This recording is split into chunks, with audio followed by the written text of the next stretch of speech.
All right, so it has been sanded. I apologize, I did that off camera. It just didn't make sense for me to set up a shot just to show you me sanding for about 30 seconds with 80 grit. The end result, though, is a lid that is nice and flat on both sides. I checked it, and it's not as dead flat as MDF is, and that's why I like MDF. And again, this is what I typically use. I got this as packing material from my job, and I've not found it anywhere else, unfortunately. It is just an awesome product, man. It's like 3/8 of an inch.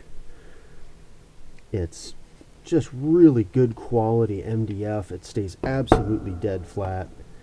And so I really enjoy working with that stuff. I'm going to have to try to source this from somewhere else.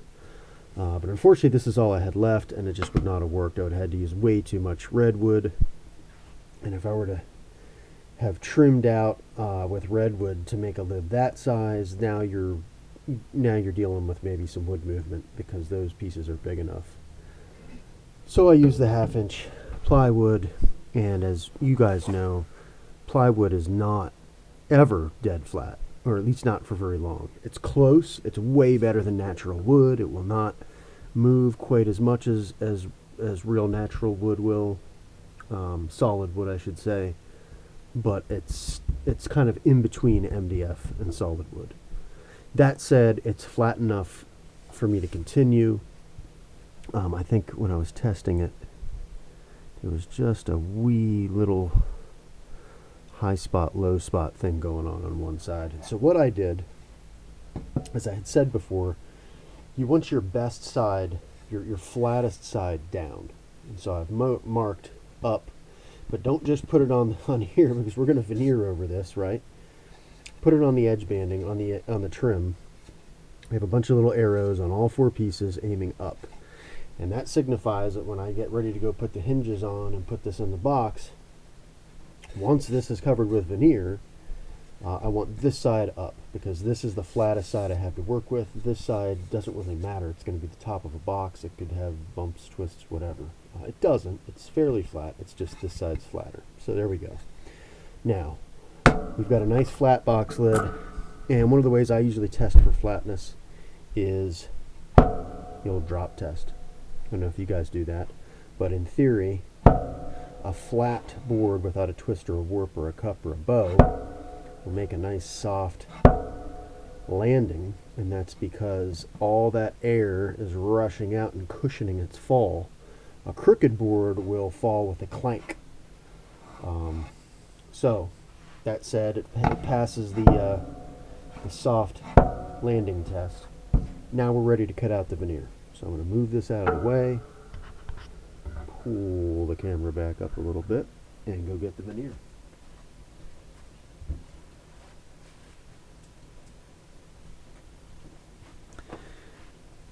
So, if we've got 2 pieces in series, and as you can see, this piece came from right about there in the tree. Hopefully, I can get a matching piece on both the top and the bottom of the lid. Now this side I have veneer tape on, so I'm actually going to flip it over and look at the back and work with that. If you guys do get into veneer, if you're not already, oftentimes when I get veneer like this from the distributor, I will open it up and I will tape off any cracks that have formed on really nice pieces. This is an awesome piece, man. That just looks awesome. So I want to use this someday.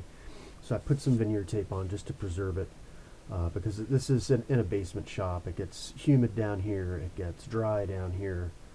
And so, that can exacerbate any symptoms, any cracks that are going on in the veneer. It can get worse with wood movement, obviously. So that's a quick way to put a hold on that.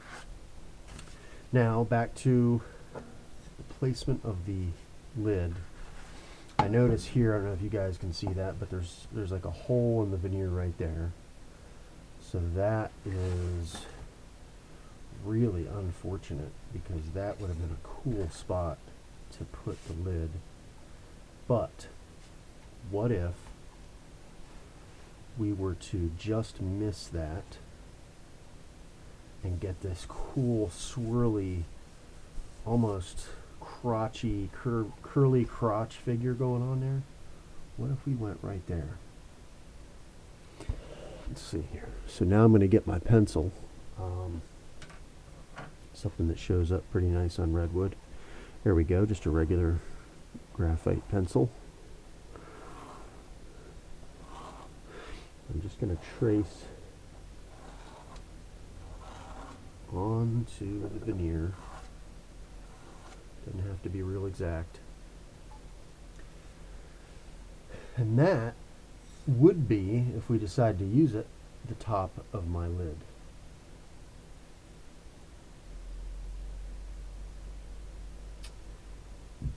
And I'm thinking that's pretty nice. I feel like if that darn hole wasn't there and I could slide it down here and take advantage of that, you know, front to back curl, that would look even better. So here's another idea. I do have like 20 more sheets of this stuff. I just don't like to waste veneer. I like to use it sparingly. That's just kind of the conservationist / cheapskate in me.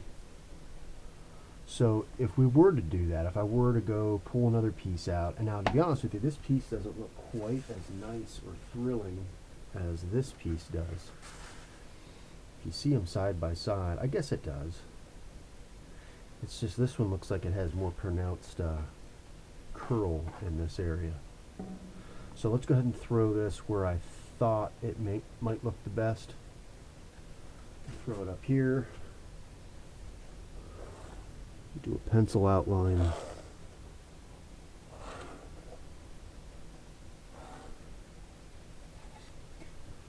Okay, so there's our two options. And they don't have to be, it doesn't have to look the same in the top and the bottom. Honestly, if you're trying to mimic a piece of solid wood, a piece of solid wood rarely looks identical on the top as it does in the bottom. And in this case, few people would probably notice a detail like that. And the reason I'm saying all this is because I very well could do this piece, flip it, and do another piece right here, thereby having almost no waste, or very little waste, and having what would probably be two really cool surfaces. So let's see what that would look like.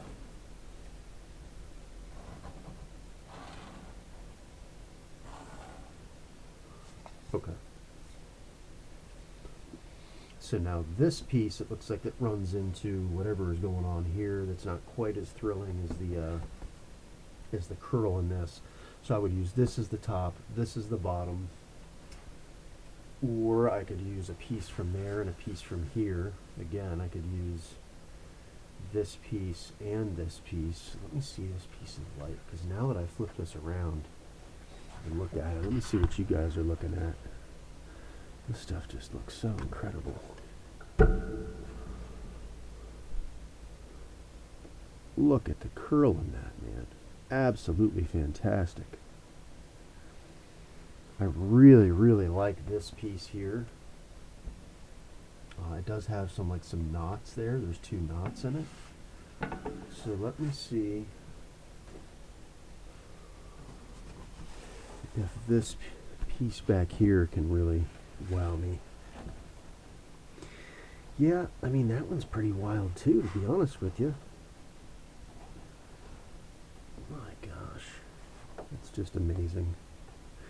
Okay, so I think I've decided what I'm going to do here is I'm going to use this and this. This is going to be the top. This is going to be the bottom. That's that.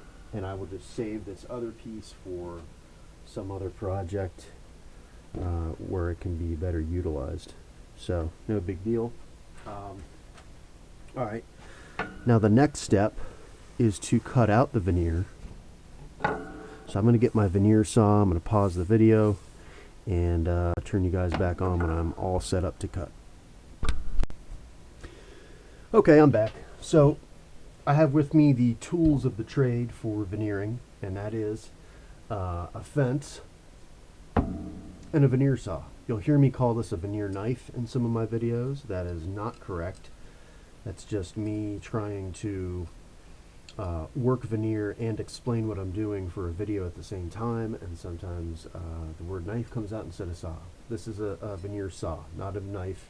I do use knives in veneer work and chisels and all sorts of stuff like that. Usually I like using this little Olfa. It's a Japanese steel, super sharp, double grind on it, and I usually use that for precision small cuts. Maybe especially if this wood feels like it's going to be very difficult to cross cut because it's stringy and it's soft and it's very brittle. We're about to find out shortly. So I might use this to do cross cuts, or at least to just to weaken the fibers. This can be sort of a blunt force tool. It is a saw. I prepare mine a special way, and if you guys have used these and you've just used them right out of the box, they can be frustrating. One of the things that I was taught is that they're not supposed to have a bevel on both sides. This side is supposed to be flat. The side that you reference against a fence is supposed to be flat. And what that does, and to get it flat, I had to do a lot of work on some stones, some ceramic stones, some diamond stones. And essentially what I've done is create flat, sharp teeth on this side and beveled teeth on this side to a point.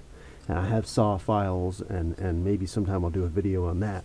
But what that allows you to do, you have to think about veneering as though these are small, tiny, thin pieces of wood. And so if you were to take two pieces of wood with a nice 90-degree cut and put them together, the seam sort of disappears. It's nice. But if you were to take two pieces with a beveled 45-degree miter and put them together, you'd be left with kind of a gap, a valley. And that is what happens when you try to use a veneer saw that's got beveled on both sides teeth. And that can be very frustrating. So once I learned how to sharpen this saw, it's now an excellent tool, so long as you remember which side of the cut has the straight edge on it. In other words, the 90-degree face to the edge of the veneer. In this application, everything I'm saying really isn't that important because we're literally just cutting out panel veneer. We're cutting out pieces, we're going to glue it down. We're not gluing or seaming veneer together, which is when this really matters. But I just thought I'd give you my 2 cents there. Okay, so in cutting out veneer for the lid, I'm going to give myself about 1/4 of an inch leeway, maybe a little less. I'll do a little less. I'll say maybe 3/16, right about there. And now I'm going to go very lightly, pressing down on my piece of MDF, paying careful attention to the exit. Sometimes I'll start and just break through the exit with several swipes.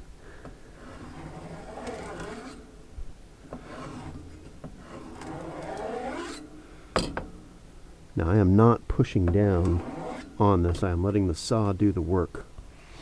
And that is the result. This is very soft and very brittle veneer.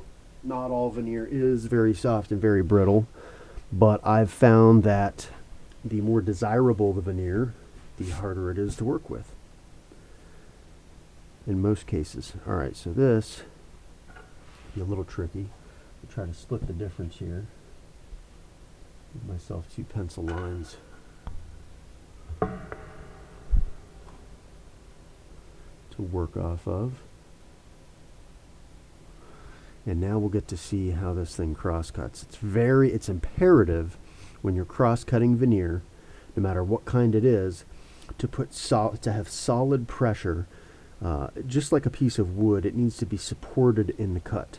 If you're pushing down here and this fence is not applying pressure to the end of the cut, you will tear out this piece. And I've done that more times than I can count on both hands. Now, so you can already see a little fiber came out down here. That's okay. That's off of my my outline.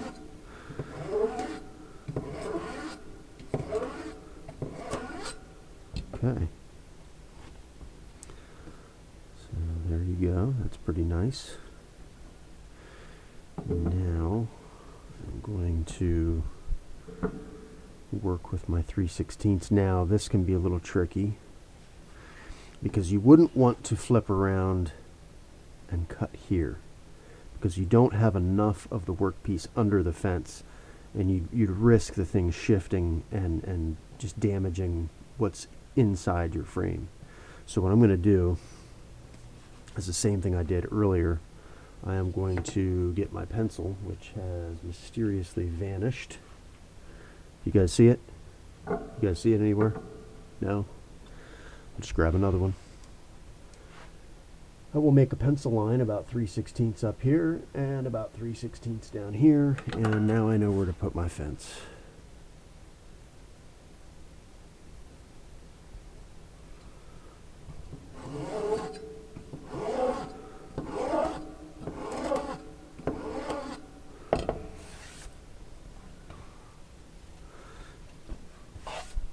It's also important when you're cutting veneer to clean out the junk underneath it. If it gets caught, it can cause it to slip, and again, you will have a problem. So here, looks like I'm at 3/16 up there. I'm going to put a pencil line down here at what I believe is 3/16 and simply move the fence out like this. Cuts with the grain are decidedly easier than against the grain, and that's just due to the formation of the saw tooth on this veneer saw. I couldn't tell you if it's rip or cross cut. I would be willing to bet it's I guess it's neither, because the difference between rip and cross cut, correct me if I'm wrong, is tooth set. And you don't have any tooth set here, which in my mind would lead me to believe that it would be better for ripping, and it is. At any rate, we have our top panel done. So that will ultimately go on here like that. I think that's going to look really nice. Put that somewhere. Gosh. After all this, and I notice there's these black spots in there. That's going to bug me because the initial piece did not have those black spots. It had 2 knots. See, here I am again. Here I go, man. Now I'm contemplating cutting this out. You know what? I've got plenty of this veneer. I'm going to cut out all 3 pieces and just live with them for a little while and decide which one I want to put where. So, we finish cutting this piece out. Speed things up a little bit. Take some shortcuts. I don't recommend doing it unless you have some experience.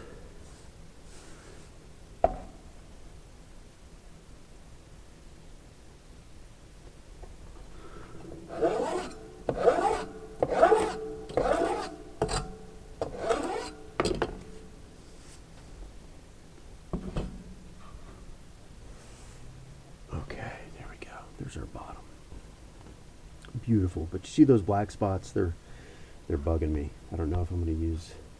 At least if I do change one out, I might put the black spotted one on the bottom. We'll see what happens.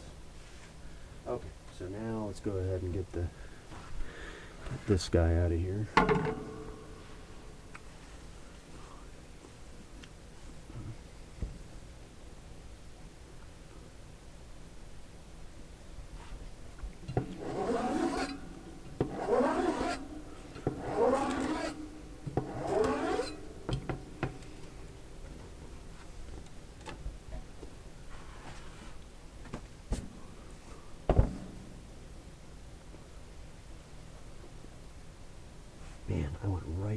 to that pencil line. And so that's a perfect illustration as to why I'm leaving a 3/16 of an inch safe zone. You notice my pencil line is right up to this hole. That leaves me very little room for error. And while I could probably get away with cutting right on that line, the fact that I am going to put a 3/16 line back here gives me a little bit of wiggle room that I can shift that forward and have this outermost pencil line, which will be a defined cut, overhang the lid a little bit, so that I don't risk having a piece of veneer, or a lack of veneer, I guess, on my lid. If it does not make sense, it will make sense shortly.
Okay, there we go. I've got all 3 of my pieces cut out, and now all I have to do is decide which one I will use for the top, which one I will use for the bottom, and which one I will put away for another project. What do you think? Gosh, that one just looks... This is definitely a winner, I think, in my opinion. It's interesting looking at it on the camera. Gives you a different perspective. I can pick up the curl better. This just looks so cool. It's got so much going on. It almost looks burlish. I would have to say this would almost be my second favorite. But no, I am going to go with, this is my top, this is my bottom. It has been decided. So I've already got a B there, and I don't need to put a T there. I know which one that is. The only thing left to do now is to glue it up. And for that,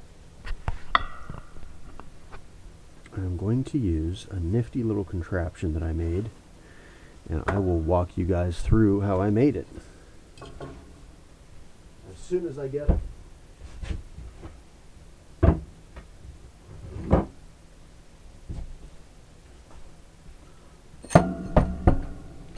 This is my small veneer press. And I can't remember where I got the idea or when. I think I was reading Woodsmith from a few decades ago and saw a guy with something similar. Obviously, he had a much larger scale version of this. But all this is 4 pieces of 3/4 inch masonite with some 1/4 inch cork board sandwiched in between. And all I will do now, it has these lag bolts. I'm not sure what size they are, but they are, I think I just got lucky. I kind of guessed. And so it works out that when you sandwich something in here, you have just enough thread to basically squeeze the heck out of it with these butterfly nuts on all 4 corners. And the dimensions are 12 by 12, I'm fairly certain. Let's see, 12 by 12, yes, 12 by 12. Now obviously you are limited because of the posts come in about 1 inch from the corners on all 4 sides.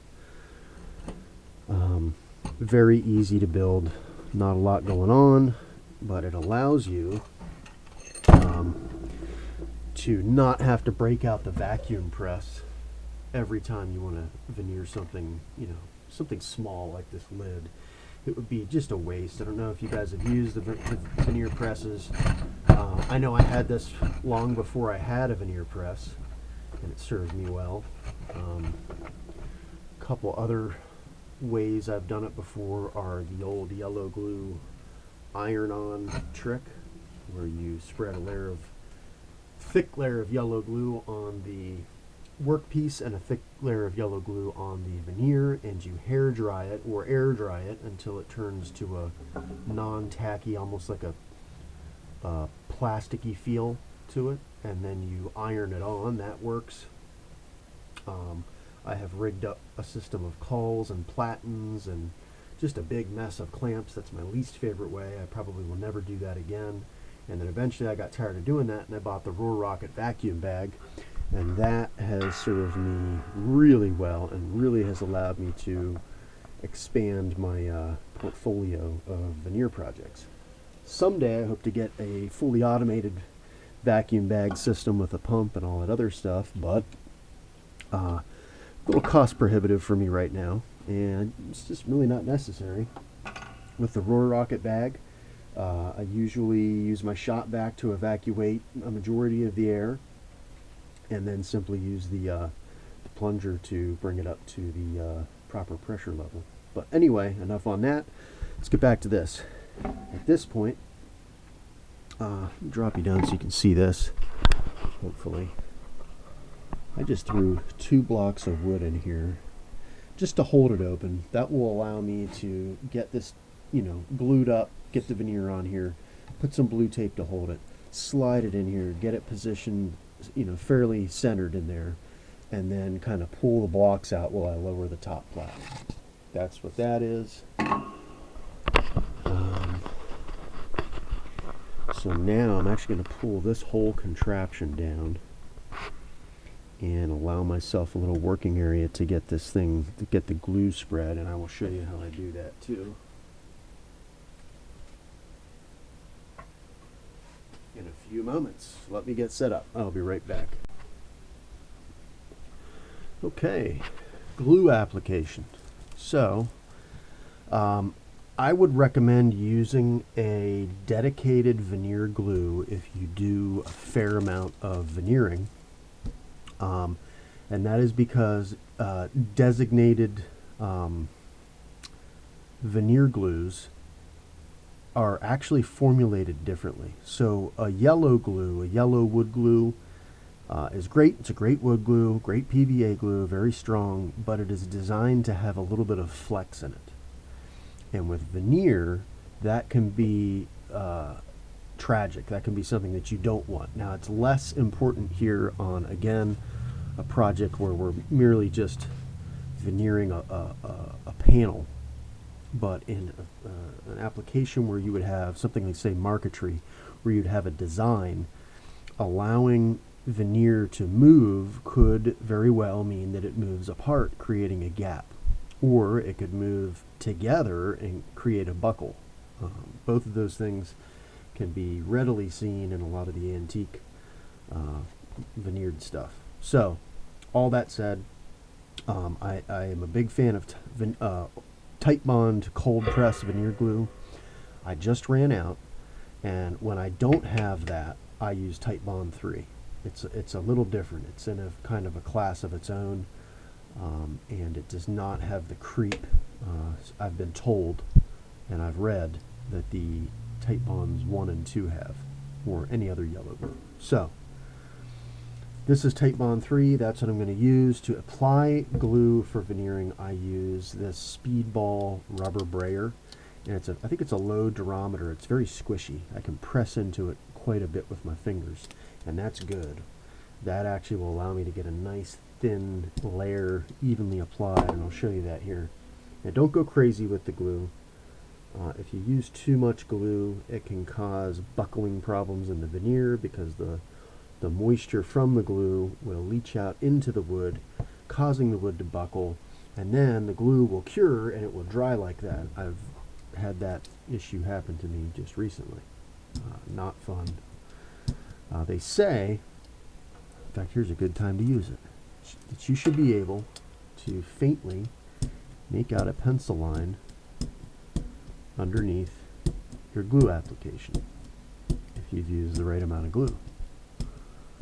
Now, it was a pretty dark pencil line, and I used my special Blackwing pencils, which have a special lead, so that's probably darker than your average number 2 pencil would be. But as you can see, it's obscured slightly, yet still visible. And all I'm doing here is I'm trying to get an even coat. So at some point, the glue sticks to the brayer, and as you go back and forth, it almost does itself. It almost lays the glue down evenly all across the piece. You want to pay especially close attention to the outside edges. And so I will go and hit the edges a bunch to make sure I have glue there. Because for whatever reason, I think it has something to do with surface tension. When you put glue on and finishes too, they tend to pull away from the edges when they dry. So that looks pretty good. And again, this is the up, so I'm going to grab my top and go right down on it like that. Smooth it out, just pressing down. Careful not to break the veneer over the edge. And then very quickly pick it up, lay it down, press, and we're going to repeat the same thing on the other side.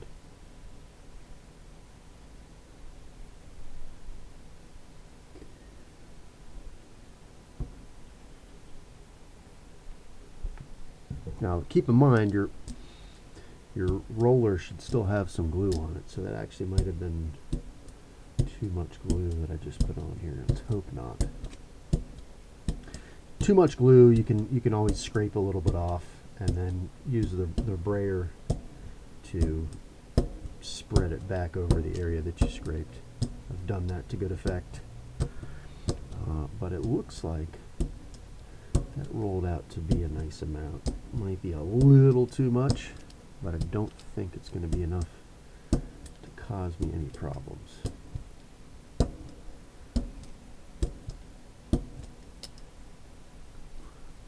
Okay.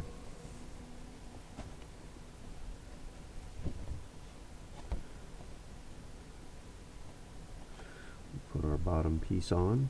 And what I'm trying to do is center the piece of veneer on the lid such that the pencil lines essentially form the outline of the lid as we had intended. That way, the lid will look like we expected it to look when we drew the outline. Okay, now we have that pressed down. I will carefully flip it back over and use the lid itself to press down on the bottom. And now, off camera, you don't see this, but I have 2 pieces of blue tape. I'm going to take one up at the top corner, bend it over. That's just going to keep these from curling up, which they are wont to do when they get wet. And I'm going to put one on this corner. Okay. I'm going to take it. Now you notice I've been doing all this on wax paper. That's key because the cork will end up adhered to your project if you're not careful. Kind of make like a little envelope with it. Very carefully, because again, the edges have the veneer sticking over them, and you do not want to crush or break the veneer yet.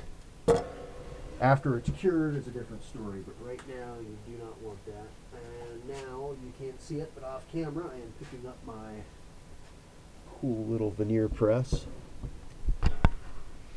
I'll pull you guys up here, and I have my little veneered lid envelope ready to go in. I'm literally just going to slide it in, making sure that it ends up perfectly centered in my press. Take my blocks out, slowly lower the platen down, and now I push down with this hand and you just spin the wing nuts. Now what I do is I just spin them down until they contact.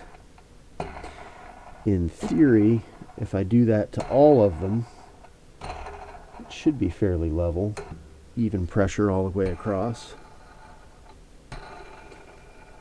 What you don't want to do is screw one down by itself when the other three are up, because what will happen is it will go off kilter and you'll end up cracking the veneer off on the side. You want to apply pressure very evenly. So I do opposing corners. So now I will take these two and give them about a quarter turn.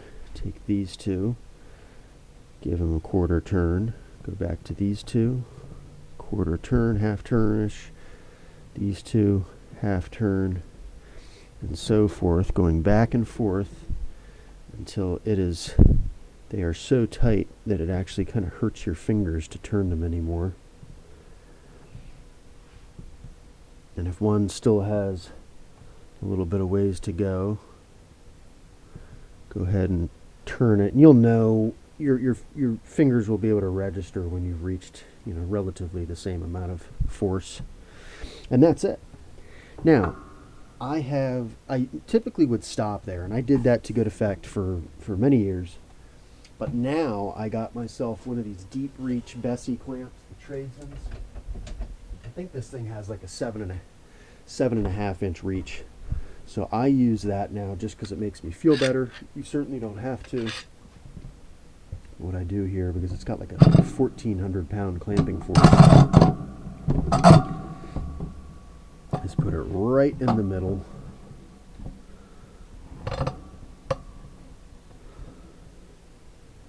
Give it a clamp down. And that is just in case. I worry sometimes that with only two pieces of MDF and the clamping force out here, that I will end up with kind of a bow, a cup in the middle. And so that's all I'm doing here, is trying to counteract that effect, hopefully. Might not do anything, but again, makes me feel better. So there we are. Now you have your bundle. I would let this, I am going to let this sit and cure for, let's say, probably about an hour and 15 minutes. Hour and 15, hour and a half, an hour. You'll be able to figure out what works for you. You don't want to leave it in too long, because again, that moisture, there's a lot of moisture in that glue that we just put in there. All that moisture is now trapped in that wax paper envelope, and it's got to go somewhere. So it's going to absorb into the veneer, it's going to absorb into the wood, but you want that moisture to get out of there as soon as possible, because moisture is just not, excess moisture is not good in wood. The wood has as much moisture as it's supposed to have in it.